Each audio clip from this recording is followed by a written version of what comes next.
గత 5 సంవత్సరాలు 2019-24 ఈ రాష్ట్రంలో చీకటి రోజులు.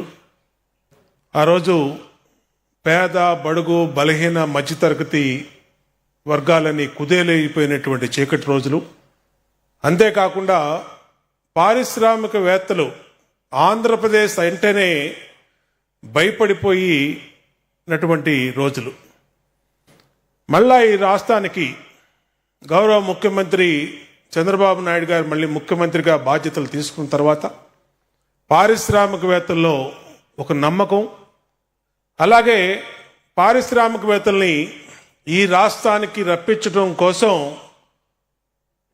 గౌరవ ముఖ్యమంత్రి వర్యులు దేశ విదేశాల్లో అనేకమైనటువంటి సమ్మిట్లు నిర్వహించి అనేకమైనటువంటి కార్యక్రమాలు చేయటం వల్ల పారిశ్రామికవేత్త ఇన్వెస్టర్స్లో ఒక నమ్మకాన్ని కలిగించడం వల్ల భవిష్యత్తులో ఈ రాష్ట్రంలో మీ అందరికీ కూడా అన్ని రకాలుగా భద్రత ఉంటుందని ఒక కాన్ఫిడెన్స్ క్రియేట్ చేయడం వల్ల ఇవాళ 23 నెలల చంద్రబాబు నాయుడు గారి పరిపాలనలో 20 లక్షల కోట్లు పైబడి పెట్టుబడులు వచ్చినాయి అనే విషయాన్ని గర్వంగా ప్రకటిస్తా ఉన్నాం.